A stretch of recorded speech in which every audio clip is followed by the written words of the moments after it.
SAM webinar today on modeling wind in SAM. My name is Janine Freeman. I'm a senior engineer here at NREL, and we're excited to walk you through the wind model today.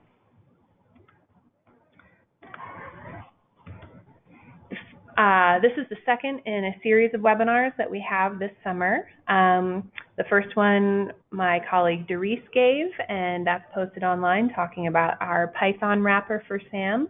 And we have another one coming up in September on fuel cells. Also a reminder that all of these webinars are recorded, and we will post them on the SAM website at sam.nrel.gov. So if you know anyone who wasn't able to make it today, please feel free to point them to the recording. A little bit of housekeeping. As we go through the webinar, if you have questions, there are a couple of different ways in the GoToWebinar framework to ask those questions. You can type a question into the desktop application, and my colleagues are monitoring those, so they will either type you an answer back, or they may hold some particularly relevant questions for the Q&A session at the end that I'm trying to save at least 20 minutes for, so we can have some live discussion at that point as well. Or in the instant join viewer, there's a little question mark for you to be able to enter questions that way.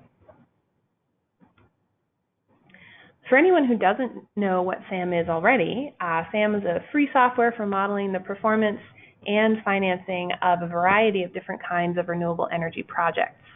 That includes several different solar PV models, wind, obviously, concentrating solar power, solar water heating, biomass, geothermal. We have versions on Windows, Mac, and Linux, as well as different ways to access the models through software development kits, and extensive technical support. We have an online forum and various videos on the website that I'll mention a couple of times that you can also use for reference. In today's webinar, I will be focusing just on the wind technology, so I'm going to run through a very simple system demo first and identify sort of the key inputs that you're going to want to pay attention to when modeling a wind system in SAM. And then we'll walk through the many different ways to view the multitude of results that SAM presents to you. And after we sort of look through those, we'll go back in more detail and look at all of the different options in the wind model, including how to specify your wind resource data, the different options for specifying your turbine and your wind farm layout, as well as some of the cost models that are available within the SAM framework, and degradation if you wish to specify that in your system. So without further ado, I will jump into the live demo. So here I'm going to start up our latest version of SAM, which we released last fall. I'll mention we do have another release coming up this fall, but the user interface is going to stay largely the same between this version and the upcoming version. So now here I am at the SAM's home screen. I'm going to point out quickly that we do have a resource specifically for wind users in this Quick Start for New Users button on the bottom left here. We have a couple of resources, one of which is this Wind Wizard, so that will actually walk you through many of the same important inputs that I'm going to highlight in this first section to help you get started with the wind model. So never fear if you forget something that I'm talking about here and don't want to just go watch the recording. You could also check out the Wind Wizard. I'm going to not go through that because I want to highlight some slightly different things in this webinar. So instead, I'm going to go ahead and start a new project. On the left, you can see a whole list of the different technologies that we have, and I'll pick wind. And I'm also going to select the single owner model, which represents a system that it has a power purchase agreement with a utility. And I'm not going to walk through the financing in today's webinar, but I want to show this option because I would like to show the different cost models that apply to the wind model. So if I click OK, here I am in my wind case. And like I said, I'm going to start with a quick overview of the most important inputs in the wind model, so the things that you really have to pay attention to the first time you run one, and then I'll go back in more detail and go through the different options on the page. So on this first page, we have to select the wind resource that we'd like to model our system in. SAM ships with a selection of different typical files, about 30 or so, for different locations in the United States that represent sort of a typical year, and they describe what the terrain is that they're representative of, but they don't tell you exactly where they are. Alternatively, for a specific location, you can also download a wind resource file for your exact location. But I'm going to assume that this Southern Wyoming Flatlands file is largely representative of the farm that I'm wanting to demo in this quick demo here. So on the left, I'll flip over to the Wind Turbine tab, and this is where I pick the turbine that I'd like to model. Again, in the interest of showing a simple demo, I'll just point out that we have a library of turbines, which is one of the most common ways to interact with the tool. And I will stick with this GE 1.5 megawatt turbine as a pretty representative one. You can see the power curve for that turbine here. And I'll go ahead and set the hub height to 85 meters instead of the 80 that it originally defaults to. So those are really the two most important inputs on this turbine page. To continue on to the wind farm page, this is where you specify the number of turbines that you are going to have in your farm and how they're laid out. I'm going to pick this second option here, which allows me to just specify approximately the farm size that I'm interested in modeling without worrying about the detailed layout. So I'll go ahead and imagine I'm looking at a 50 megawatt farm. SAM automatically calculates that with the turbine I've selected, that would be 33 turbines to get me to a 49.5 megawatt farm in actuality. And I'll also point out the other important input on this page is my wind farm losses. Here's where I can specify sort of a general category of losses that I may want to account for in my model. Let's say I'll assume 5% losses between different sources. And then the system costs page is the other piece that if you are running a financial model has pretty big impact. I will again go through this page in more detail when I go back through, but I'll highlight here that the turbine cost and the balance of system cost are really the two big inputs. We're looking at this total installed cost number, which goes through the financial models.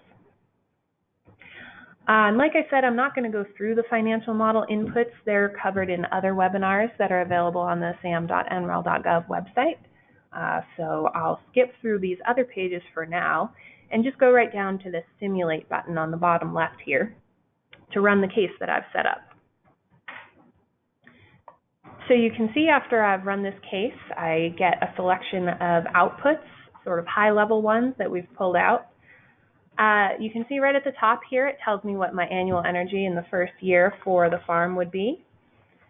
And it also tells me things like my capacity factor. So clearly I've picked a good farm and wind resource here because I have a nice high capacity factor, about 55%. And I also get a variety of other outputs having more to do with the financial model in this case. Including levelized costs of energy and net present value, which can be some helpful metrics for evaluating your farm. I also get some graphs showing what the energy production every month in this typical year is, as well as a couple of automatically created graphs that take a look at annual energy production over the lifetime of the system, which is pretty constant in this case because I didn't specify any degrading factors. As well as the cash flow, so you can see the large upfront costs and then the revenues that come throughout the lifetime of the project. But I also want to point out that there's a lot of other ways to go through the outputs available in this model. So these tabs across the top give you what some of those options are. In the data tables option, you see that we have a variety of different outputs. These are all of the outputs that SAM is producing. And it can be a pretty long list, so I also like to point out that that list is searchable up here at the top. So if I'm curious about the annual energy, for instance, if I type in the word annual, it'll give me all of the different outputs that are relevant to the word that I just typed in. And I could, for example, look at the annual costs in numeric form for the lifetime of the system. I'll also mention that these results you can copy to your clipboard or send directly to Excel or save them as a CSV. So if you set up a whole table of results, it's very easy to get those into another tool where you may want to take a look. We have a graph tab where you can create a graph with any of the outputs that we have specified, which I won't go through in too much detail because we do have other webinars that cover some of these things. But also point out the cash flow. So the SAM's financial models are detailed cash flow models, sort of like what you would see in industry. And these show you for every year of the project the actual financing from all sorts of different sources. So we have different types of revenue available, different operating expenses, and you can scroll through and take a more detailed look at the different cash flows for the system throughout the lifetime. You can also take a look at your outputs in time series form. So for example, if I want to look at the system power generated throughout the year, I can click that one and create this graph. And I could zoom in on what looks like probably a pretty windy section in late April here and take a look actually on an hourly basis how that wind generation is changing for the system. And there are a couple of other options for outputs that I won't go through, but we have some other webinars that do go through those in more detail as well. So now that we've gone through sort of the most important inputs for the wind simulation and what types of outputs you can get out, I'll go back through each of these tabs in more detail and show you the different options that are available for inputting that data. So to skip back to the Wind Resource tab, I mentioned that we ship several files with SAM that are largely representative of our of various places within the continental United States. But you can also download a file. So if I click this download button, that enables me to enter a street address. And this data is coming from the NREL Wind Toolkit, which has several years of specific year data from 2007-2013 right now. So in this instance, you would actually be downloading a file that represented a specific year rather than a typical year.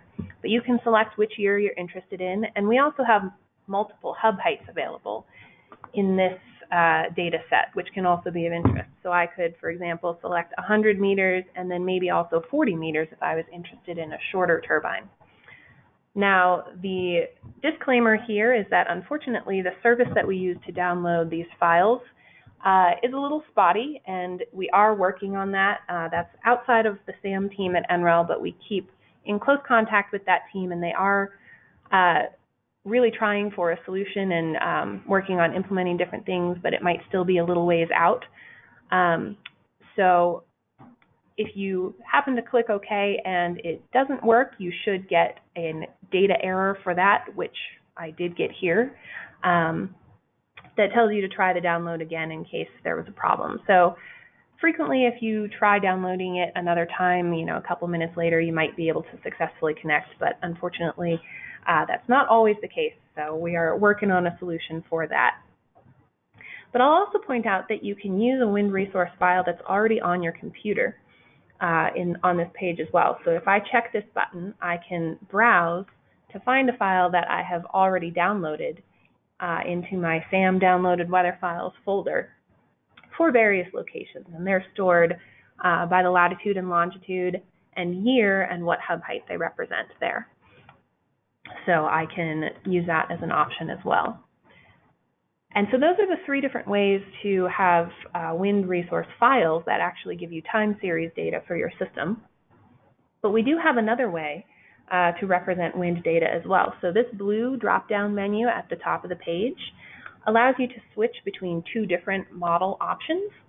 And our second option here is to just define a distribution of wind speeds instead.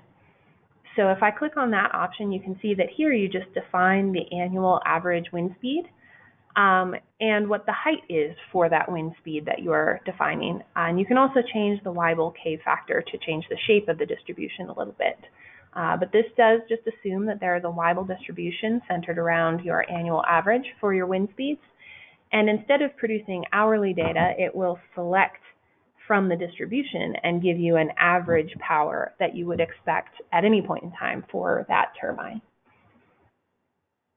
And if you're running it with a financial model, it will take that average power and assign it to every hour in the year so that you get an idea of what your annual power would look like.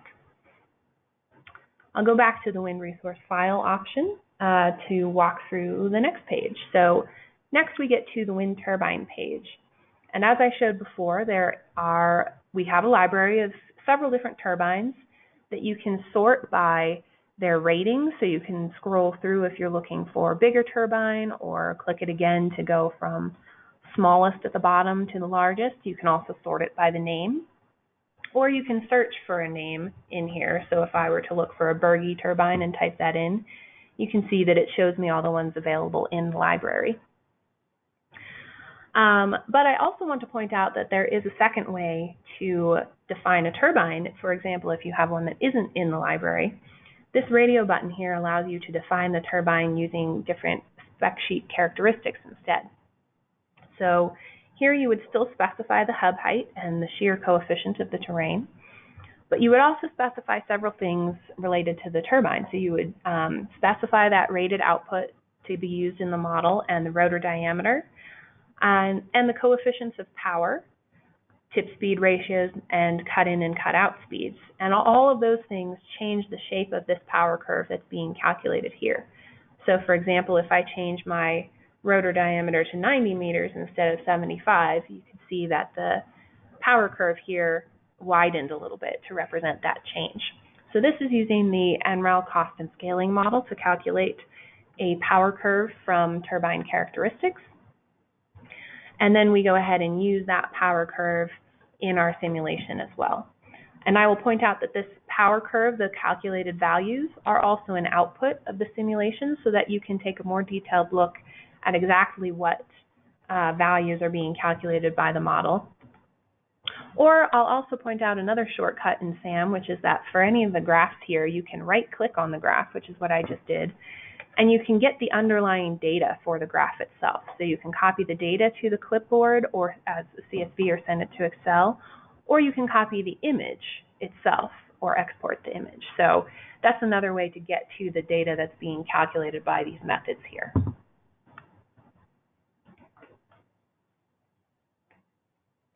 So next, if I go into the wind farm page, you'll notice that we have three different options for how to specify the farm itself.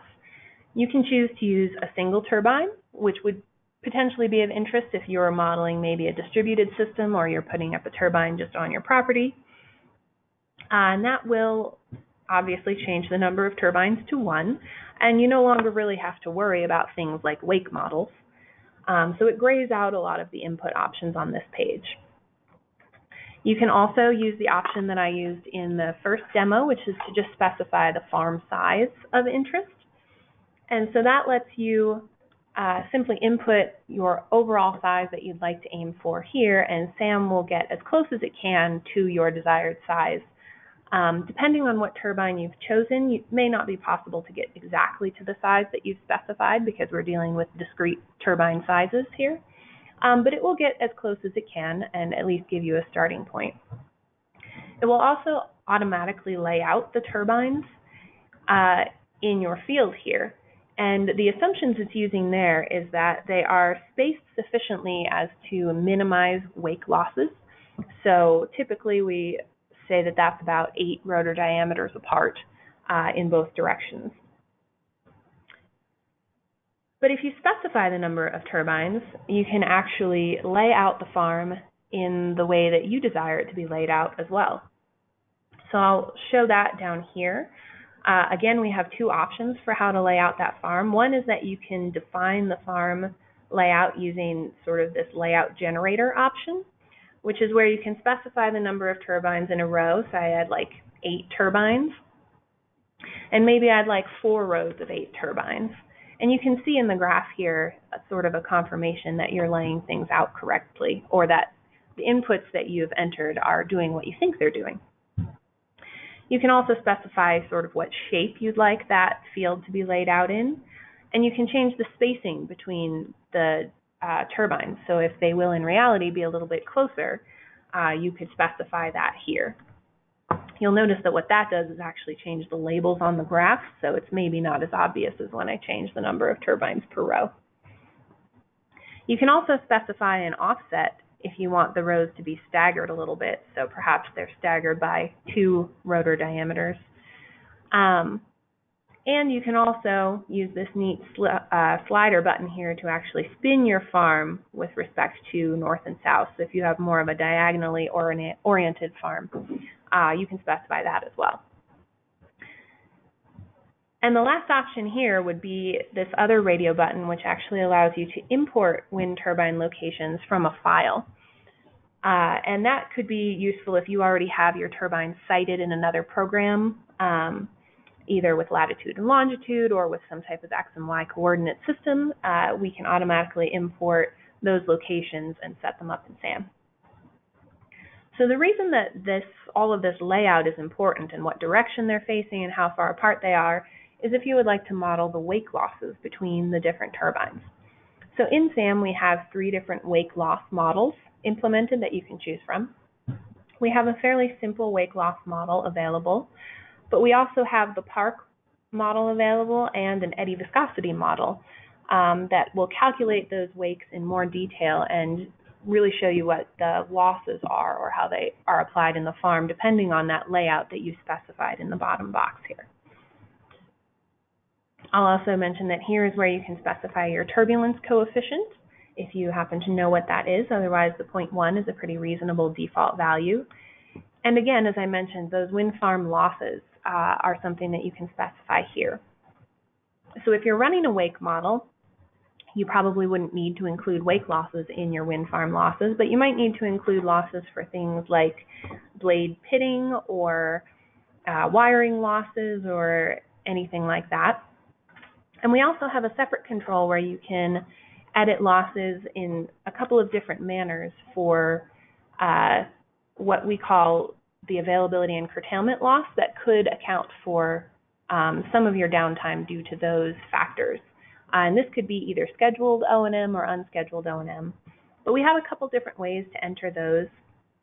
A constant loss factor will just apply evenly in every hour throughout the year.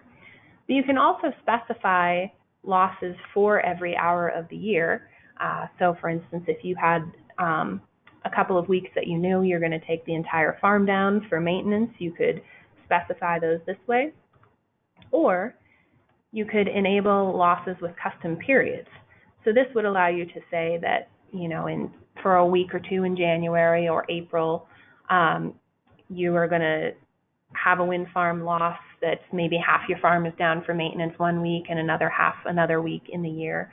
And you can add multiple periods to account for things like that. So that's really more when you are assuming that you know when those losses are going to occur.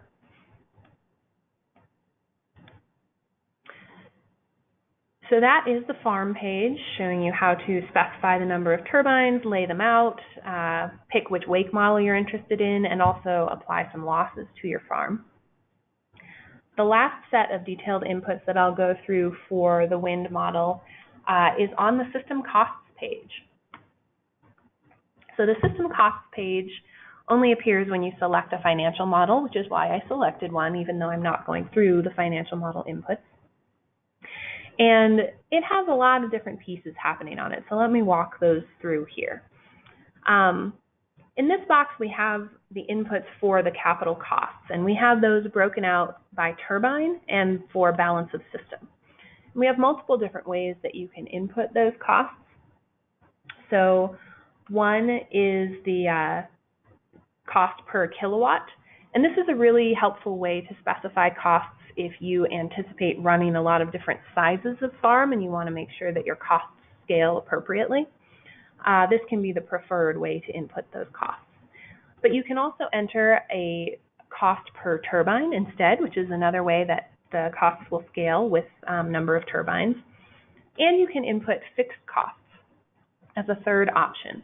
And I'll note that these are not mutually exclusive, so you can actually input costs in all 3 of these buckets and have them add up in this total box over here. So this would be if you have a pretty detailed idea of what costs your farm is going to experience, and they might be different depending on, there might be some costs that are fixed and some that do depend on the number of turbines.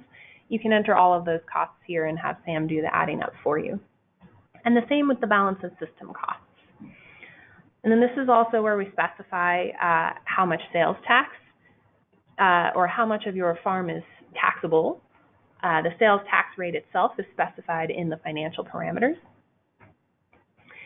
And then altogether, all of these inputs add up to this total installed cost, which is the number that the financial models are really interested in using to do their calculations of things like net present value and levelized cost of energy. The other important buckets of costs on this page are the operations and maintenance costs.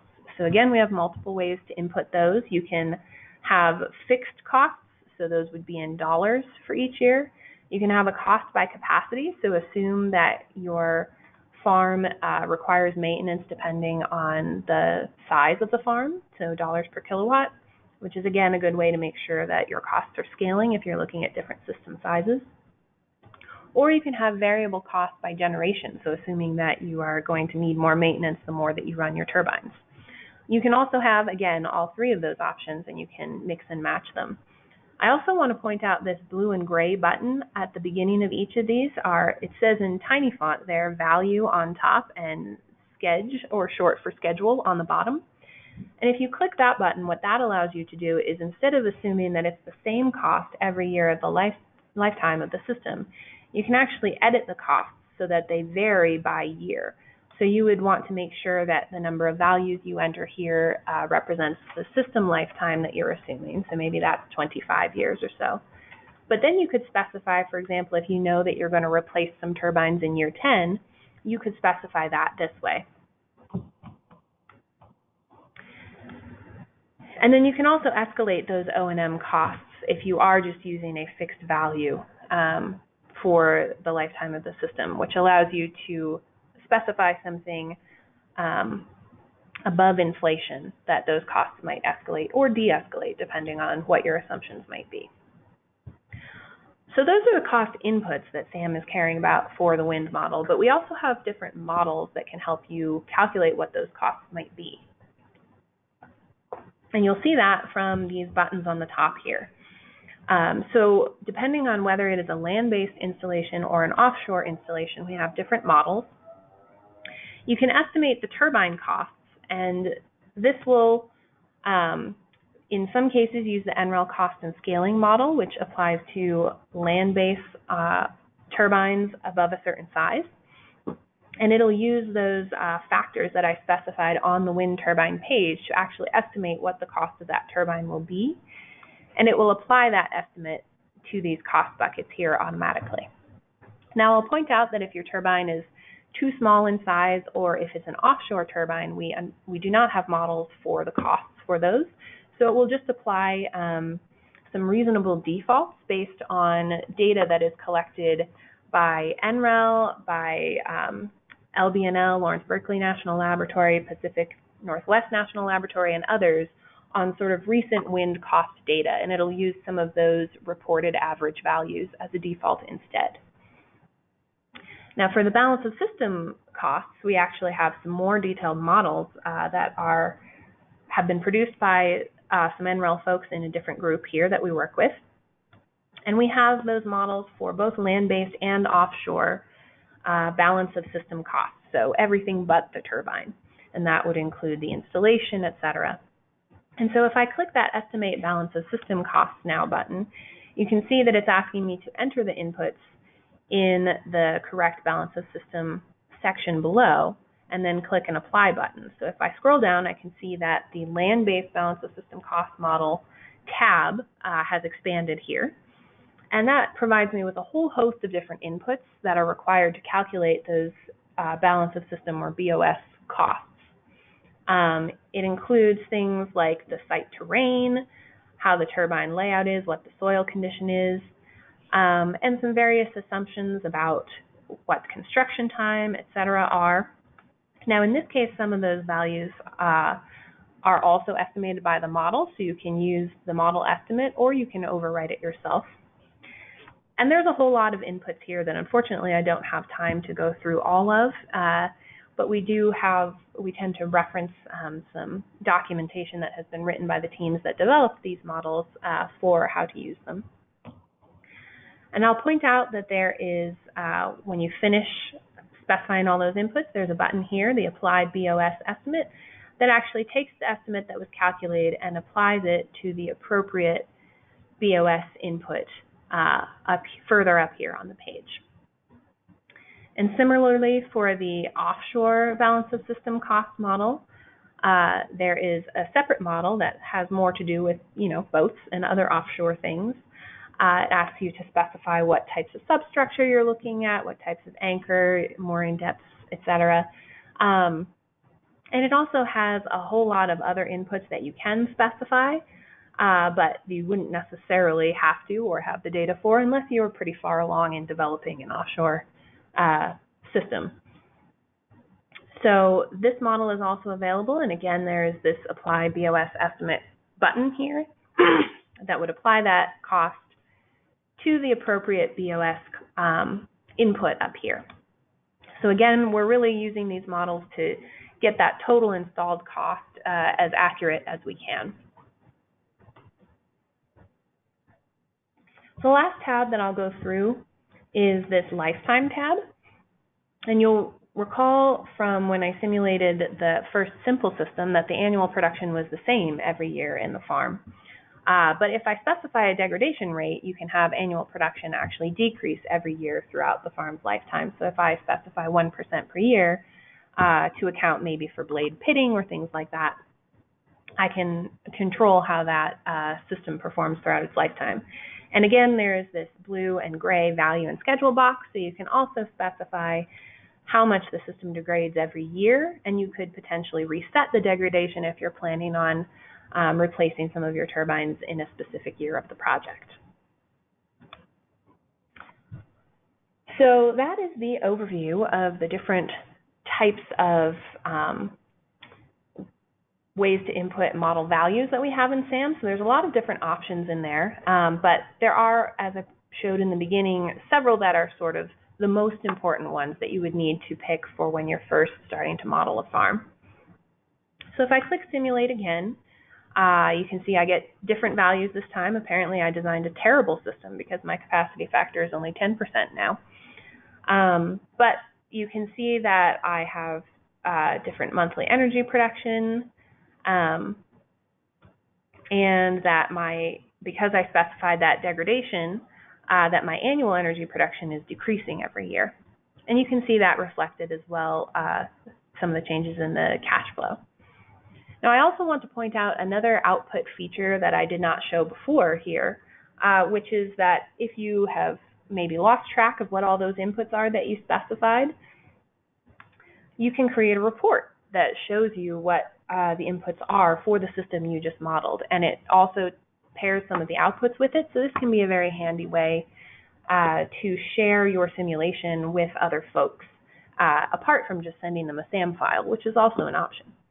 So if I click this Create Report button here, it will ask me where I'd like to save the report, and I'll just save it on my desktop.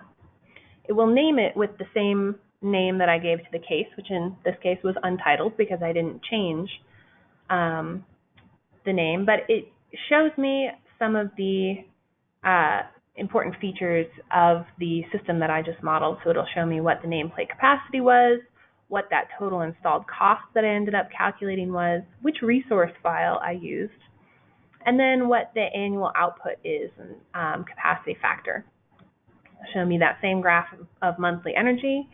And then in this case, because I have the financial model hooked up, it'll also show me some of those important financial model outputs. So my very high levelized cost of energy, because I created a terrible system, and my net present value will all show up here in the report. So that's an option as well for sharing this system.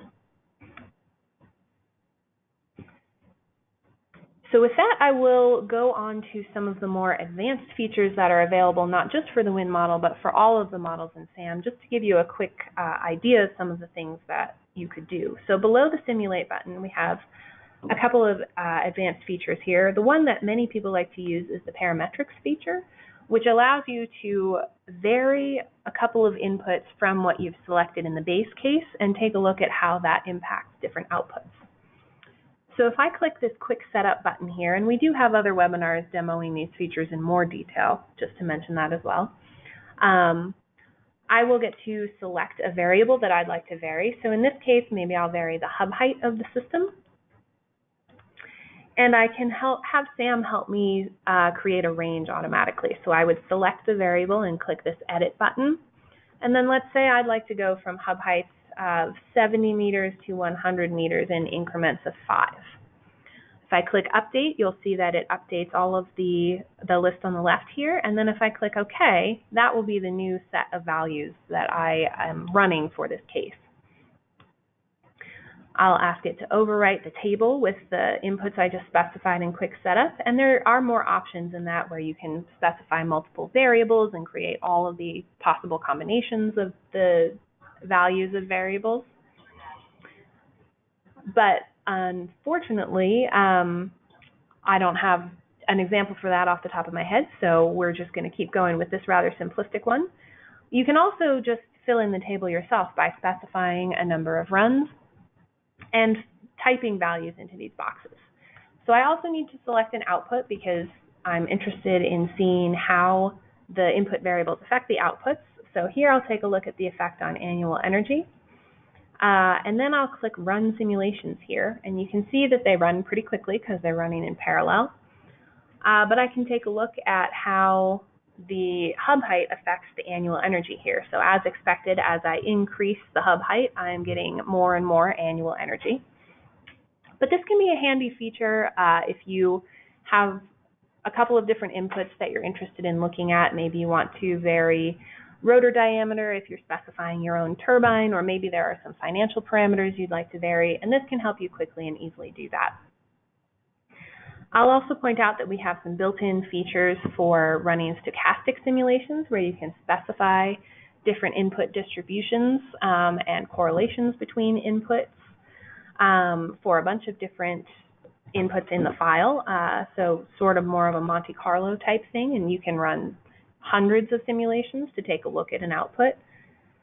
We also have the ability to do what we call P50, P90, or probability of exceedance analysis that will help you calculate, if you specify a whole lot of different weather files, it will help you calculate what the middle or P50 case is and what a bad year or P90 case looks like as far as energy output goes. And then we also have a built-in scripting language in SAM that allows you to quickly run some more complex analysis. If you're familiar with any scripting languages, this one will probably be fairly intuitive. But we also use that scripting language to create what we call macros that are sort of like macros in Excel. But these are some extra functionality that we like to ship with the SAM tool. So for instance, you can create histograms of the wind direction in the file that you specified. You can also create a tornado chart or a sensitivity analysis on some of your different inputs. And then we have a couple of other wind-specific ones like the siting considerations, which hits an NREL wind prospector database that looks at land ownership in an area that you might be considering for a farm, and it will report out if, for example, the BLM owns some of that land, or if it's a protected area for a couple of different endangered species, things like that. It doesn't give you by any means comprehensive information, but it is maybe a starting point for helping you evaluate some of the land area that you are looking at. I'll also mention quickly that for those of you who are programmers, we have a software development kit available, and the SAM wind model is available programmatically in a variety of different languages, including Python, MATLAB, etc. And the cost models are also available through that software development kit, so that if you are looking to run some of these models in an existing workflow, we have some options. The last thing that I'll mention is just some upcoming updates to the SAM models. So in the realm of system costs, both the land-based and the offshore balance of system cost models are going to be undergoing some updates within the next year or two. that are going to be deployed in SAM. So that might simplify some of the inputs there. And then I'll also point out that in an upcoming release of SAM, I have a demo version right here. We're going to be adding a model to take a look at the effect of uncertainties on your outputs. So we'll have an input page that allows you to specify a whole lot of different kinds of uncertainties that might be present in your wind system. And then in the results, you can take a look at some of those uncertainties in graphical form. So that P50 and P90 that I was describing, where before we were just looking at weather files, this model takes a look at a whole bunch of different sources of uncertainty and gives you an idea of what, how your output might vary if you're accounting for those sources of uncertainty. So that's another feature that's coming soon in the SAM wind model. And with that, I will go ahead and wrap up as promised. I left about 20 minutes for questions. So if you do have questions, I think there are probably some headed my way that maybe my colleagues will read off to me. And if you are thinking of other questions as you listen, please feel free to type a question in the questions box or click the question icon, and we may unmute you depending on your question to follow up.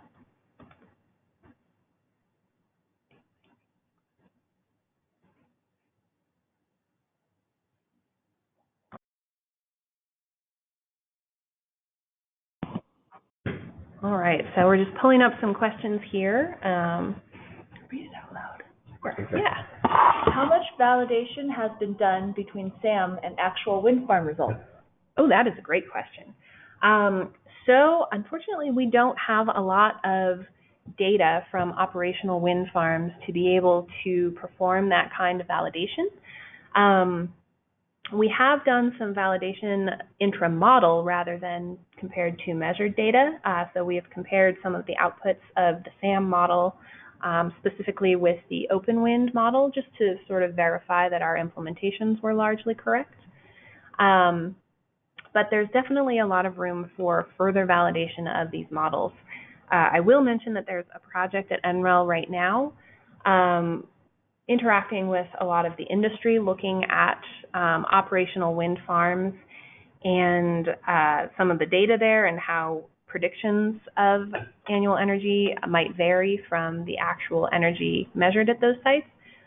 So we are hoping to get some insights from that process, and that's actually the same group of people that are looking at the different sources of uncertainty in the wind farms as well.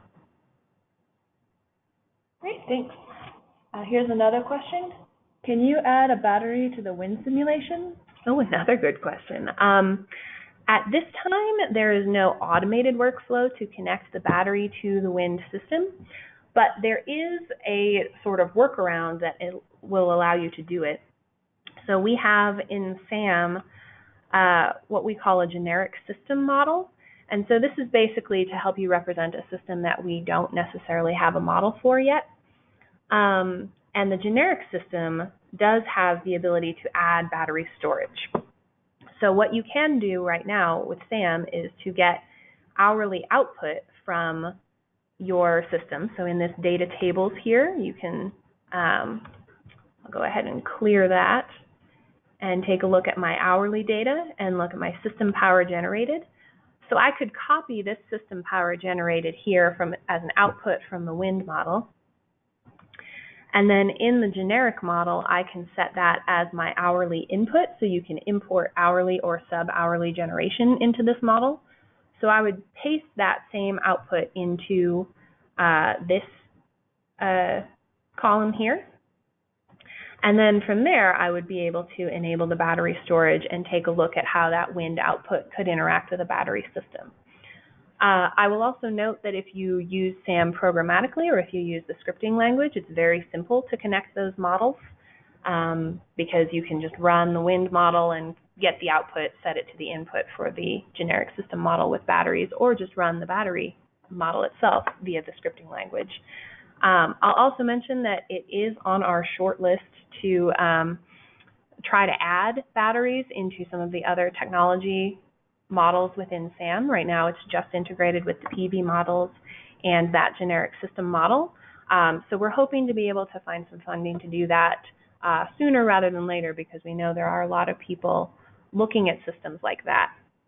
I'll also mention in that realm that there's a lot of work, my colleague Doris, who is reading the questions for me, and another colleague, Nick, that has done a lot of work on the battery model, are helping out with an NREL project right now to look at different kinds of hybrid renewable systems. So specifically looking mostly at wind plus PV plus battery storage and how those can all interact. So they're also working on some different capabilities for combining those models that we're hoping to be able to leverage some of in SAM sometime in the next couple of years, hopefully. Great. Here's another question. Where do we get the shear coefficient for the terrain? Well, that is a really good question. So it's probably a good time to point out our help system. Let me minimize my GoToMeeting here so I can actually get to help. When you click on the help button from a given page, that will actually bring you to some definitions for the inputs on that page. And so here I can scroll down to that shear coefficient input and have a better understanding of what exactly it is representing. So this is, dealing with the terrain, as you mentioned, for how the height, how the wind speed varies with height above the ground. But it also finds or gives you a little bit more information on how that's used in the different models in SAM. And when we do have better information for links of how to get that value, we will frequently include it in help. We don't have great information on how to set that value, so that's something that unfortunately you might have to do a little Googling on. I know I have seen various charts of terrain type and what a typical shear coefficient might be for those types of terrain. So that would be a good place to start. Another question. Can we do hybrid systems like hydro plus wind, hydro plus PV? Well, assuming that you are referring to hydropower, we actually do not have a model in SAM right now for hydropower. But in general, for hybrid systems, there is a not very elegant way to do it, and I say that as the person that wrote it. In our macros here, we have this macro that allows you to combine two different cases into a single financial model. So this would be one way to start to take a look at combining perhaps wind plus PV through a single financial model. And there are instructions here that show you how to set it up. The basic gist is that you would have one case for your wind system, for example, a separate case for your PV system, and then a third case that specifies the combined economics. And there are more detailed instructions in here. It's certainly not an ideal workflow to model hybrid systems. We are hoping, as I mentioned, with that hybrid work that my colleagues are doing, to be able to do something slightly more robust in the user interface itself. But I'll also mention that for some of the hybrid or smaller microgrid systems, there are other tools out there that will do some of that modeling more automatically. So if you're looking, for an individual site that's that you're trying to determine a mix of, wind plus solar plus batteries, et cetera, there are some other tools that are maybe better suited to that at the moment as an option.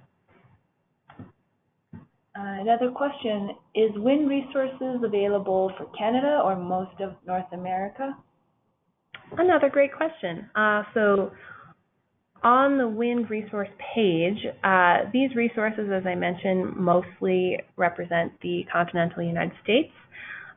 The NREL Wind Toolkit, I believe, currently also represents the continental United States, but we do anticipate that there is some data coming up for both Canada and Mexico, and possibly some extents farther south as well, as part of some other NREL studies that are happening looking at integrating grids across North America. So we're hoping to be able to add that data into this download capability as well.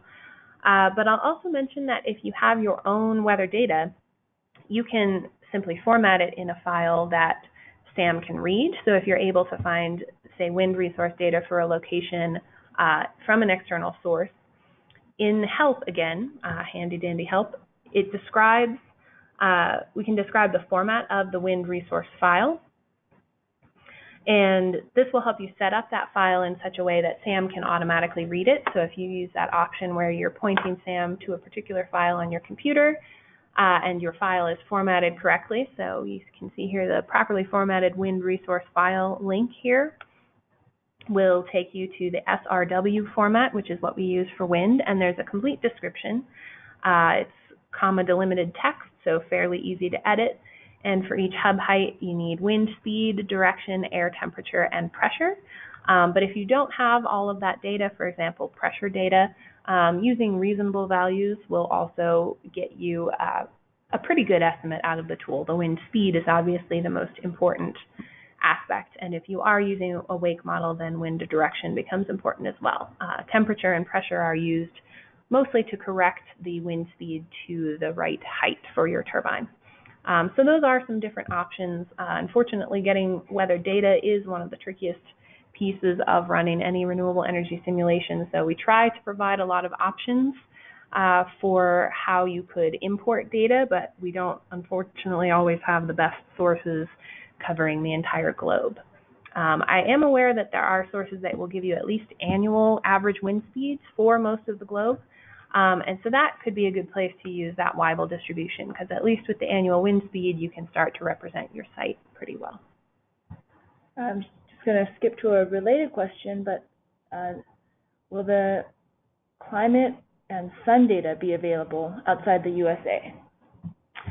I'm assuming by that question that you're referring to the data for PV models, for climate and sun data. On that one, we use the NREL National Solar Radiation Database, which does extend farther than the wind toolkit does. That does go up to about 60 degrees north latitude, and pretty far south, about halfway through South America, covering the whole United States set of longitudes, and then there's also coverage in several areas of the Middle East as well, and there are other sources of global data that can be used with SAM in that arena as well. So the wind data and the solar data can be from fairly different sources and therefore have some pretty different extents, but we try to just make it so that SAM is as flexible as possible to use whatever data you are able to find. Great. Is WASP installation required to use the WASP wake model? No.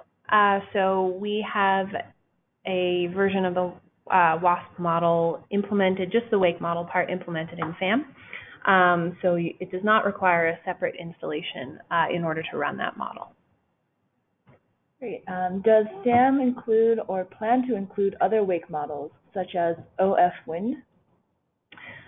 I believe that my colleague is actually implementing another wake model option, or potentially implementing another wake model option, the Flores model, as part of that hybrid system work that I was mentioning earlier.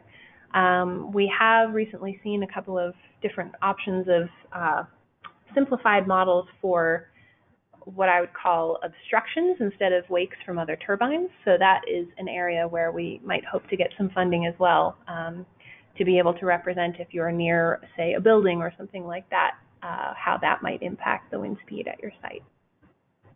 And does SAM provide the ability to use dynamic wake meandering computation? No, that is well out of the scope of what SAM does. There are much more complex models at NREL. The one that I would mention specifically is the NREL Wisdom model, and that is spelled WISDEM. And that model probably has a good, well, I know it has a good deal more of the really detailed, complex modeling options that we have not yet implemented. So it does require a lot more data to use and is a little more complex to run, but could be a useful place to start looking if you're looking for a open source implementation of some of those models.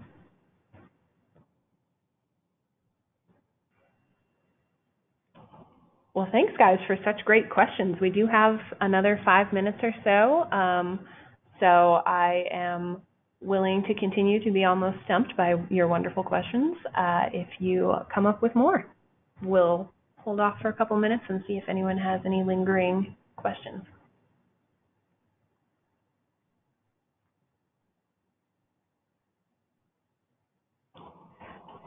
We have another question. Would you consider SAM useful or bankable? Okay. Well, obviously I consider SAM useful generally as a tool.